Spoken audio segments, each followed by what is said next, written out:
You finally made it. You've collected all the parts to your night vision helmet setup. You've got the PVS-14. You've got the ballistic helmet. Everything is great. Sure, you might have spent more money than what you told your wife you were going to spend. And now the noobs on the internet can't say anything against you. But do you really own the night? What about a laser? What about illuminator? What if you're inside at night and there's no light for the night vision pickup? Where are you going to find the $2,000 for a PEC 15? Of course it needs to be a PEC 15. You can't buy that Chinesium crap. Or can you? Or can you?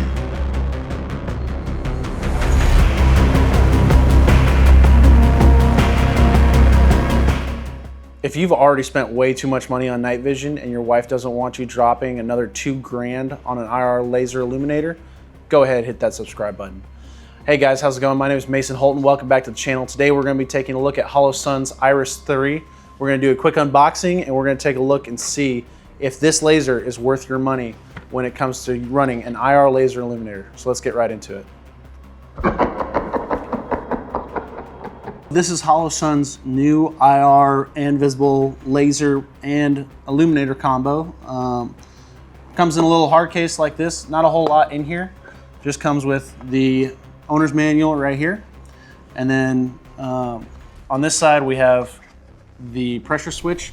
This seems like a pretty good little pressure switch. The buttons are really poppy, really crisp, and it just straight attaches to a handrail, Picatinny rail. So pretty nice, nicer ones than some of the ones I've seen have little plastic grips on them. This one just attaching straight to the rail is a nice little design. This cable, it feels kind of cheap, I'm not gonna lie. We're gonna see how this thing holds up over time. I'm gonna try not to bend it or do too much to it to break it. But I will say this cable, I mean, it's not terrible, but you can definitely tell it's on the cheaper side. And then of course it just plugs into the back of your actual laser designator. So not bad little switch there. We'll see how that works. For the laser itself, we've got 3 modes. We've got IR laser, visible laser, and IR illuminator on the back here. We've got a high-low mode, single button on top to turn it on, turn it off. And then this is the focus slider for the IR on top here. It takes one CR123 battery, and then one click will turn the laser on. And then when you release, it'll turn it off. Double click will turn the laser on and keep it on until you click it again to turn it off. Not a bad little setup here. We'll get into the IR and the IR illuminator here in a minute, but for what it is, it's not bad. It's much shorter than the last version. The whole reason I didn't buy the last version was because it was so tall. It stood off the guardrail. Holosun says that these are 20% shorter. The other thing I really like about these is just how small they are. It's not a big package, so you're not putting a ton of weight out on the end of your rifle. I like how compact it is. It's very simple, compact. You don't have a whole lot of bulk sticking off here, like a D-ball or something else. Overall, not a bad little sight. We're gonna see how it works. All right, this is the IRIS-3 compared to a airsoft D-ball A3. This is not a real one, but it should be pretty close to the same size. And as you can see, it's quite a bit narrower than the D-ball. It is just a little bit shorter, not much shorter, just a little bit shorter than that. But overall, it's quite a bit smaller. I can't say for how much lighter this is than a D-ball, a real D-ball, because this isn't one. This is one my dad found in a market in Iraq, so pretty cool little find there. So we're just going to go ahead and mount it. I really like the size of this. I like that it doesn't hang out over the rifle that much further than the handguard that's mounted to. It kind of just sits on there nice and compact. Overall, it's a really nice little shape for a laser. We're going to just stick it right there. Really mounts down nice and tight onto the rifle itself. It kind of form fits over the handguard so that it doesn't hang out the sides that much. Comes with a little tool to mount it.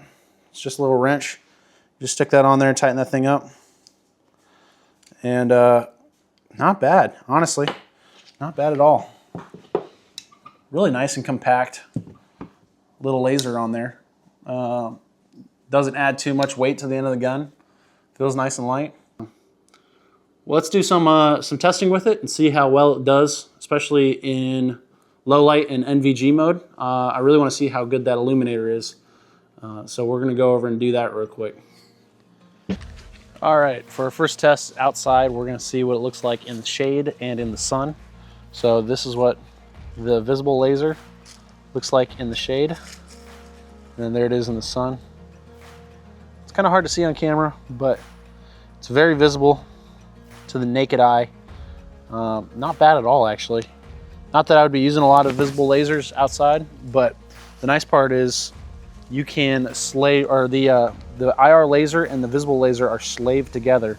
So if you zero with the visible laser, the IR laser should be right on as well. So even from probably 50 yards, laser's very visible in the shade.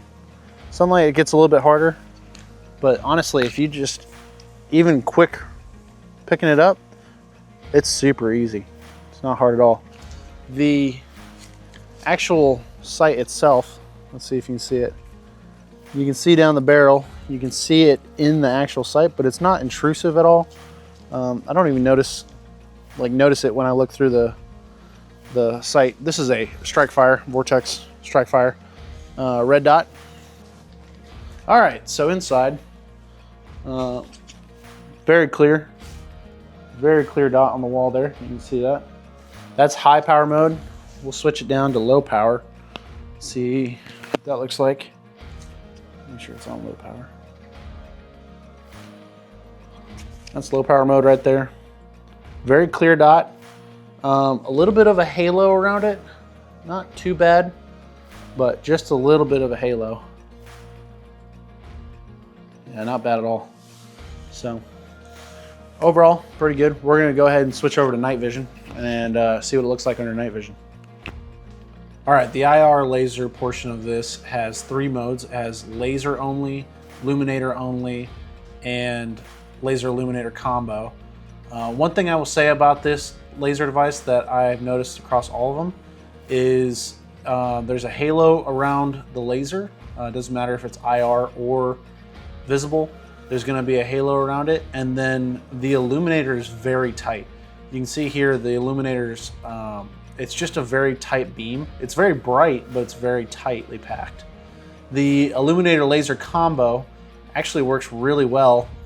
You can see the laser clearly in the center of it there, and it clearly shows up everything. Again, it's a really tight illuminator, but it's not too bad. So, all right, this is the darkest room I have in my house. This is through my PVS 14 Gen 3 white phosphorus. We're gonna go ahead and hit the laser. So there we go. You can see, this is what I was talking about, it being super tight. This is the widest it gets. It actually gets tighter than that. And that is the illuminator and the laser mode. It's almost so tight that you can't even see the laser on the inside. But it is very bright. It even lights up the whole room just turning it on. We'll turn it off. Turn it back on. You see how bright it is. I mean, it's crazy bright, but it's just very tight. That's the one thing I don't really like about this, is it's just so tight. You can almost use the illuminator as a laser. It might be good for long distance if you're trying to see something pretty far away, but when you're trying to work close up, it's going to be a little bit more difficult to just focus on something with that illuminator the way it is. But we're going to go ahead and switch it over to laser only. All right, this is the laser only version. As you can tell, it is a very big dot on the wall. Massive. Sometimes they say huge. Not a bad one. Huge. That it shoots out. and it halos a little bit when it hits things. Some of that might just be through the camera, but overall, I mean, it's a very bright dot and very good laser. I have nothing to really complain about that much. It's not bad. It is large, obviously, but it's manageable, I would say. For the price of what it is, it's a very good laser. So, all right, to wrap up this review on the IRIS-3 IR laser, visible laser, and IR illuminator, I would say for the price, this is a very decent laser and well worth your time. If this is your first laser and you don't have the money to drop $2 grand on a laser, this one's not bad. I've never had any other IR lasers, but from this one, the only complaints I have are the laser dot itself. They're very large dots, which aren't a terrible thing, just don't expect to be shooting super precise with it. The IR illuminator is very tight. I wish that was a little bit wider of a beam, but for the price, I think these things sell for $1,000 on the website. I got mine on sale for $860. So for the price of this unit, you can almost buy this and buy another rifle. It's not that bad, especially starting out. It's light, it's tiny. For a starter, it is not bad at all. So thanks for watching my review, guys. I hope you liked it. Let me know if you have any questions about this. We're going to be putting it through the ringer and really trying to break it here in the next little while whenever I get to shoot it. And we'll see how long this thing puts up with it and what problems I have. So make sure you stay tuned. Make sure you subscribe and hit like on this video if you like the video. It really helps the channel out, guys. And I will see you all in the next one. What you doing, Ella? What you doing, Buck? What are you guys doing? You guys are crazy. You guys are crazy.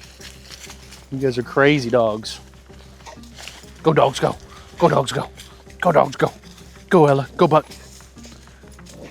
They're crazy. Crazy wild animals out here.